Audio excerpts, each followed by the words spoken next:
આજે આપણે એકદમ રેસ્ટોરન્ટ સ્ટાઇલ છોલે ભટુરે બનાવવાના છીએ અને જે બનાવવાના બહુ જ આસાન છે. તો આપણે એને બનાવવાનું શરૂ કરીએ.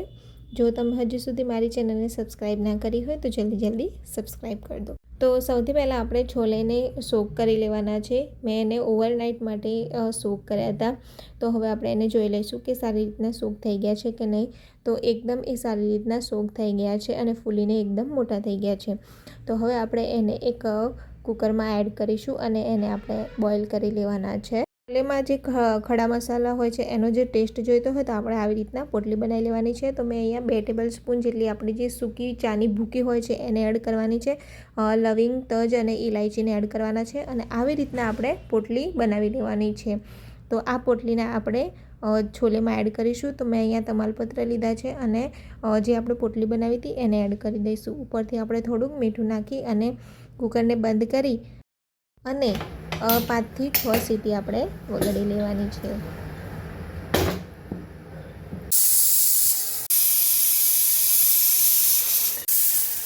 તો ઇન્ગ્રેડિયન્ટ્સ જોઈ લઈએ. તો મેં અહીંયા ડુંગળીને સારી રીતના ક્રશ કરી લીધી છે. લીલું લસણ, આદુ, મરચાં અને સૂકું લસણ એને ક્રશ કરી લીધા છે. ટામેટાની પ્યુરી છે, છોલે મસાલા છે, પાઉંભાજી મસાલા છે, કિચન કિંગ મસાલા છે અને જે આપણા રેગ્યુલર મસાલા છે એ.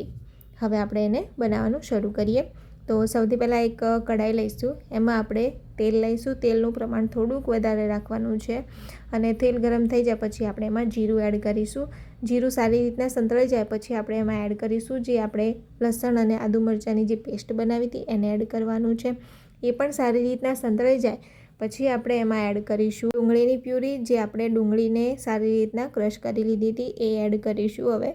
અને એને આપણે હવે ગોલ્ડન બ્રાઉન સુધી આપણે એને કૂક કરી લેવાની છે. મીડિયમ ફ્લેમ પર આ બધું જ છે સારી રીતના કૂક કરવાનું છે. ડુંગળીનું જે પાણી હોય છે એ એકદમ સુકાઈ ના જાય ત્યાં સુધી આપણે એને શેકી લેવાની છે, ગોલ્ડન બ્રાઉન થાય ત્યાં સુધી. તમે આ રેસીપી ટ્રાય કરી છે કે નહીં કમેન્ટમાં બતાવજો. તો ડુંગળી આપણી સારી રીતના સંતળાઈ ગઈ છે. તો હવે એમાં એડ કરીશું ટામેટાની પ્યુરી. ટામેટાનું પાણી જ્યાં સુધી બળી ના જાય ત્યાં સુધી આપણે એને કૂક કરવાનું છે અને જ્યાં સુધી આપણું તેલ છૂટું ના પડે ત્યાં સુધી એને કૂક કરી લેવાનું છે. હવે આપણે એમાં થોડુંક સ્વાદ અનુસાર નમક એડ કરીશું અને સારી રીતના મિક્સ કરી લઈશું. આપણું તેલ એકદમ હવે છૂટું પડી ગયું છે, તમે જોઈ શકો છો. હવે આપણે એમાં મસાલા એડ કરીશું. તો સૌથી પહેલાં છોલે મસાલાનો મસાલો એડ કરવાનો છે, પાઉંભાજીનો મસાલો છે, કિચન કિંગ મસાલો છે અને હવે આપણા જે રેગ્યુલર મસાલા આવતા હોય એ એડ કરીશું. તો 1 ટેબલ સ્પૂન જેટલો હળદર પાવડર એડ કરવાનો છે, 1 ટેબલ સ્પૂન જેટલો ધાણા જીરું પાવડર અને 1 ટેબલ સ્પૂન જેટલો લાલ મરચું. હવે આ બધી જ મસાલાને સારી રીતના આપણે મિક્સ કરી લેવાના છે. મીડિયમ ફ્લેમ પર આપણે બધા જ મસાલાને સારી રીતના શેકી લેવાના છે અને જ્યાં સુધી આપણું તેલ છૂટું ના પડે ત્યાં સુધી આપણે મસાલાને શેકી લેવાના છે. તો આપણું તેલ છૂટું પડી ગયું છે. તો હવે આપણે જે છોલે બાફ્યા હતા એને જોઈ લઈએ કે સારી રીતના બફાઈ ગયા છે કે નહીં.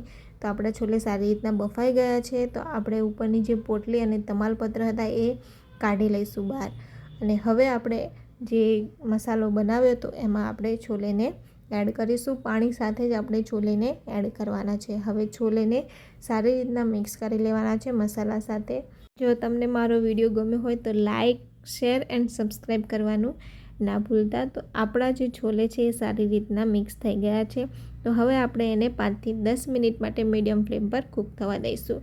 હવે આપણે ભટુરેનો જે લોટ હોય છે એને બાંધી લઈશું. તો મેં અહીંયા થોડોક ઘઉંનો અને થોડોક મેંદો લીધો છે. હવે આપણે એમાં સ્વાદ અનુસાર મીઠું એડ કરીશું અને 2 થી 3 ટેબલ સ્પૂન આપણે એમાં તેલ એડ કરી અને સારી રીતના જે લોટને બાંધી લેવાનો છે. આપણો જે પૂરીનો લોટ હોય એવી રીતના આપણે લોટને બાંધી લેવાનો છે. જો તમને ભટુરે ના ભાવતા હોય ને તમે આની સાથે રોટલી બી ખાવા માંગતા હોય તો તમે રોટલી પણ ખાઈ શકો છો અને બંને સારા લાગે છે. તો આપણો જે લોટ છે એ સારી રીતના બંધાઈ ગયો છે, એકદમ સોફ્ટવાળો. હવે આપણે એને 5 થી 10 મિનિટ માટે રેસ્ટ આપી દેવાનો છે. રેસ્ટ આપીશું તો આપણો લોટ એકદમ મુલાયમ થઈ જશે, એટલા માટે આપણે એને રેસ્ટ આપવાનો છે 5 થી 10 મિનિટનો. હવે આપણે જે છોલે છે એને જોઈ લઈશું કે સારી રીતના થઈ ગયા છે કે નહીં. તો એકદમ આપણા જે છોલે છે એ સારી રીતના થઈ ગયા છે અને તેલ પણ છૂટું પડી ગયું છે. તો સબ્જીમાં જો તડકો ના લાગે તો ખાવાની મજા જ ના આવે. તો આપણે છોલેમાં તડકો એડ કરીશું. તો સૌથી પહેલાં તેલમાં ગરમ થઈ જાય પછી એમાં જીરું અને સૂકા લાલ મરચાં એડ કરવાના છે. થોડુંક આપણે સૂકું લસણ એડ કરવાનું છે. હાઈ ફ્લેમ પર એને થોડુંક બળવા દઈશું અને પછી આપણે એમાં એડ કરીશું લીલા મરચાં અને કાશ્મીરી લાલ મરચું. હવે આ જે વઘાર છે એ આપણે છોલેમાં એડ કરીશું અને આનો ટેસ્ટ બહુ જ સરસ આવે છે અને એકદમ છોલે રેસ્ટોરન્ટ સ્ટાઇલ લાગે છે. હવે આપણે ગાર્નિશિંગ માટે લીલા ધાણા એડ કરીશું અને હવે આપણે ભટુરેને વણી લઈશું અને એને ગરમ તેલમાં ગોલ્ડન બ્રાઉન થાય ત્યાં સુધી આપણે એને ફ્રાય કરી લેવાનું છે. તો તૈયાર છે આપણા રેસ્ટોરન્ટ સ્ટાઇલ છોલે ભટુરે. જો તમને મારો વિડીયો ગમે હોય તો પ્લીઝ લાઇક, શેર અને સબસ્ક્રાઈબ કરવાનું ના ભૂલતા ને તમે આ રેસીપી જરૂરથી ટ્રાય કરજો. Thank you.